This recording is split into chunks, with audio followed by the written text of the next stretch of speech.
여러분 안녕하십니까? 안사의 난 시리즈 마지막 시간입니다. 안사의 난이 어떻게 마무리되는지 끝까지 지켜봐 주시기 바랍니다. 장안을 점령당한 숙종은 절치부심 반격의 기회를 노리고 있습니다.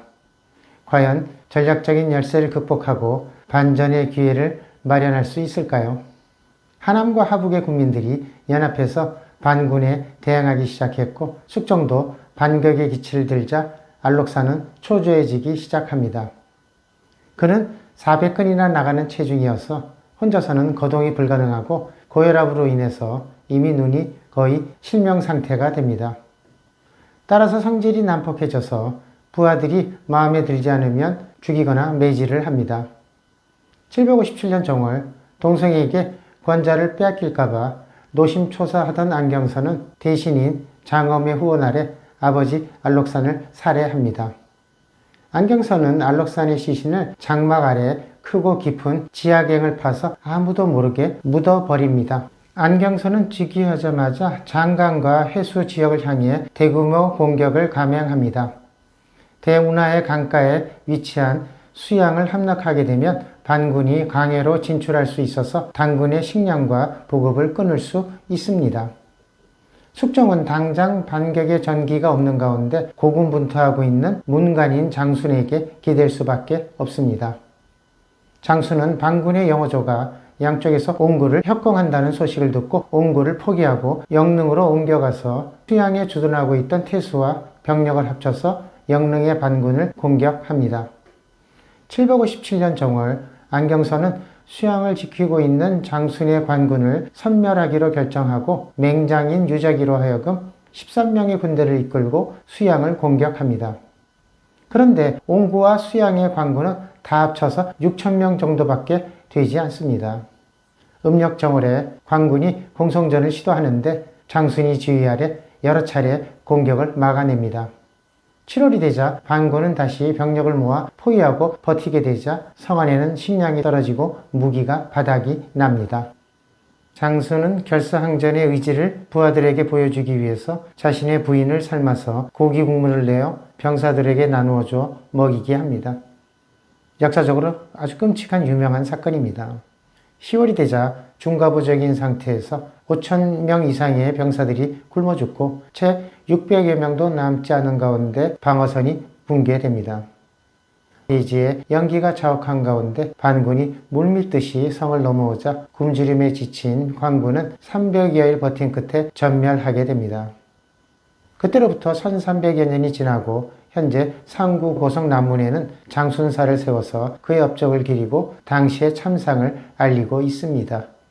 여러분도 기회가 되면 한번 가보기 바랍니다. 757년 당군은 태원과 하동 전투에서 각각 승리를 거두고 사기가 올라가자 숙종은 영무에서 봉상으로 거처를 이동합니다. 그리고 하서와 안서의 병력을 이동시켜 곽자의 장군과 동소에서 서로 호응하게 해서 장안을 협공합니다. 2월에 숙종은 재상인 방간으로 하여금 5만의 군대를 이끌고 장안을 공격했으나 안수충의 반군에 대패합니다. 얼마 후 고혈압으로 실명하여 거동이 불편하던 알록사는 아들인 안경세에 의해 피살을 당하게 됩니다. 숙종은 절호의 기회라고 여겨서 곽자의로 하여금 4월에 다시 2차 공격을 시도했으나 매복에 걸려 실패합니다. 8월이 되자 3차로 공격을 시도해서 향적사촌에서 반군 6만여 명을 참살하고 마침내 승리를 거두게 됩니다. 향적사 전투에 대해서는 따로 유튜브를 제작해 놓았으니 시청하기 바랍니다. 3차 공격 후에 안경수와 4명의 맹장들은 뿔뿔이 도주하고 9월이 되자 1년여 동안 함락되어 있던 장안은 수복이 됩니다.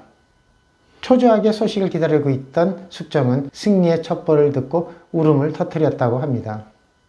그러나 아버지 현종에게 자신의 능력을 입증하기 위해서는 낙양을 수복하는 것이 필요합니다. 반군의 병력에는 해족과 토본 유목민족의 철기병들이 버티고 있어 자체 무장으로는 당해낼 수가 없습니다. 그래서 서북지역의 소수민족인 회올의 병력을 차출합니다. 10월에 당군은 회올의 군대와 합세하여 동쪽으로 진격하니 반군의 전선은 무너지고 10월 16일에 안경선은 낙양을 포기하고 업성으로 도주합니다. 10월 21일 당군은 하양과 한해를 점령하고 북으로 진군하니 반군의 수장들이 분분히 투항합니다. 장안을 수복한 숙종은 승세를 틈타 공격해 나가지 않고 장안에서 자신의 권좌를 공고히 하는데 애를 씁니다. 그리고 두 차례에 걸쳐 검남에 있는 부치인 현종에게 장안으로 돌아와서 자식으로서 효행을 실천할 수 있도록 요청합니다. 757년 12월 장안을 떠난 지 2년여 만에 현종은 마침내 장안성으로 돌아옵니다. 현종의 마음은 어땠을까요? 아마 감회가 남다랐을 것입니다.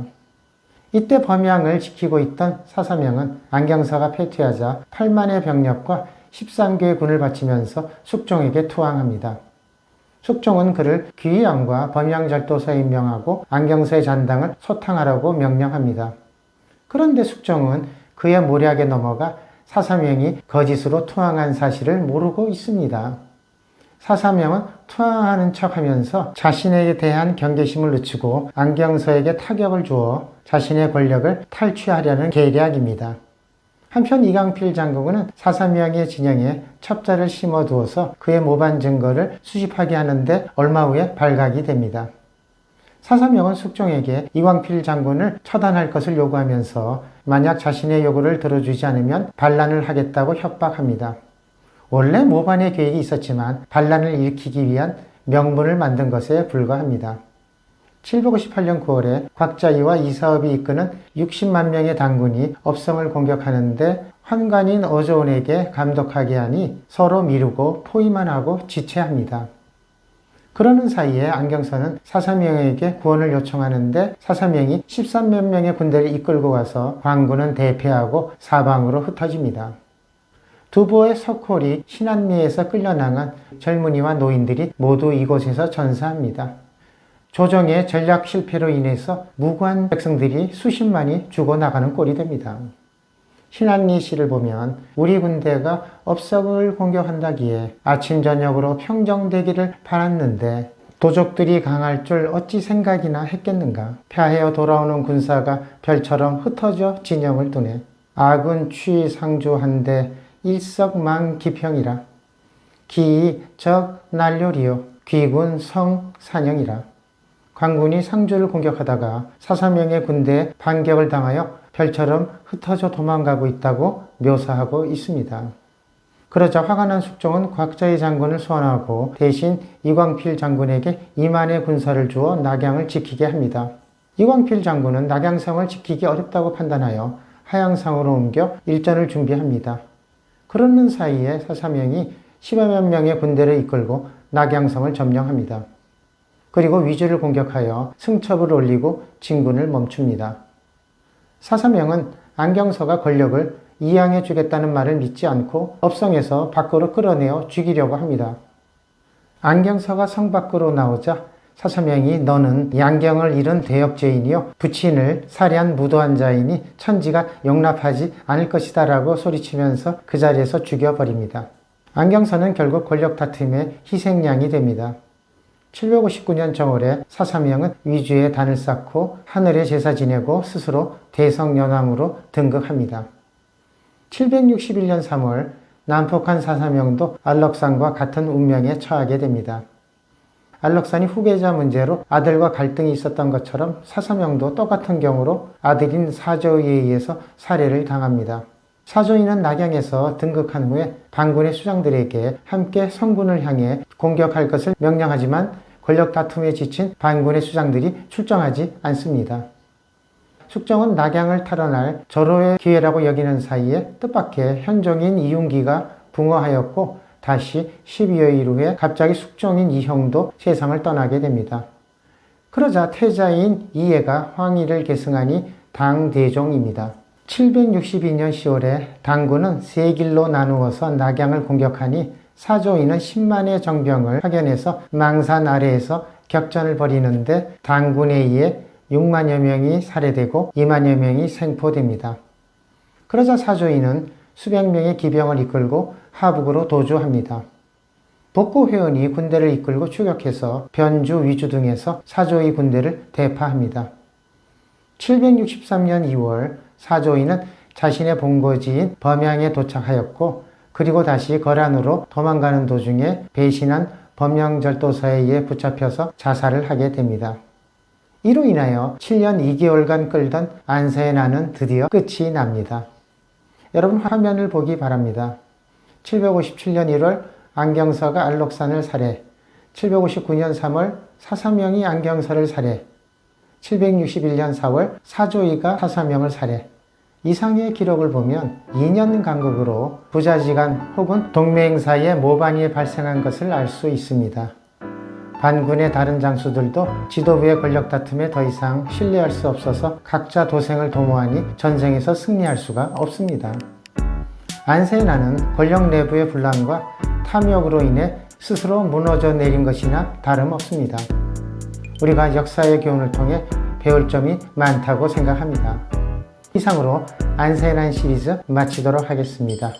여러분 안녕히 계십시오.